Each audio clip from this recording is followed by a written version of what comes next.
La Shoah s'inscrit dans un processus de multiplication des violences vis-à-vis de populations jugées allogènes ou inférieures. Ainsi, la colonisation a été marquée par une multitude de crimes de guerre absolument épouvantables à l'encontre des populations civiles, notamment en Algérie, en Indochine ou en Nouvelle-Calédonie. Enfumades de Daraa, destruction de villages entiers en Cochinchine se sont multipliées, faisant des dizaines de milliers de morts. Au-delà des chiffres, il faut bien voir l'accommodation des soldats face à cette violence dissymétrique et à l'acceptation par les hommes de troupe du massacre de populations civiles innocentes.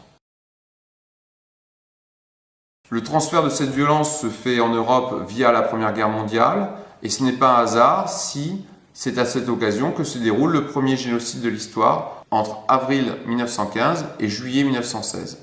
Les 2/3 des Arméniens qui vivaient sur le sol actuel de la Turquie ont été exterminés au cours de déportations et de massacres de grande ampleur.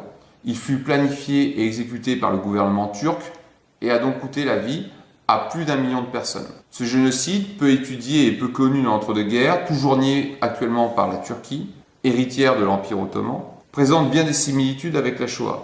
Les Arméniens apparaissent comme un corps étranger qui tend à s'affirmer en tant que nation dans un empire en pleine déliquescence depuis le XVIIIe siècle. Mais à la différence des Arabes et des Kurdes, les Arméniens sont chrétiens, suspectés d'entretenir des liens importants avec l'ennemi russe et les Occidentaux.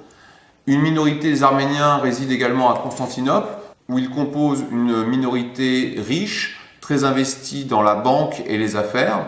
On voit donc là des similitudes avec la vision européenne sur les juifs banquiers et affairistes.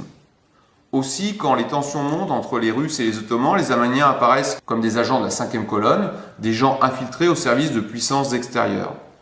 Plusieurs massacres de masse sont commis en 1896, en 1909. Malgré le nombre important de victimes, entre 100 à 250 000, ces massacres sont limités dans le temps et l'espace. Ils ne sont pas coordonnés et ne sont pas le fait d'une action unifiée à l'échelle de l'État.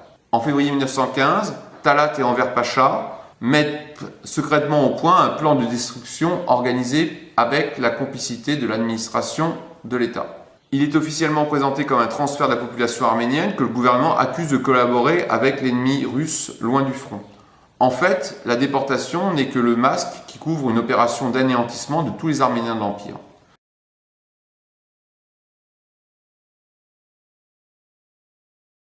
La première phase est marquée par l'élimination des soldats d'origine arménienne, puis des élites religieuses et sociales.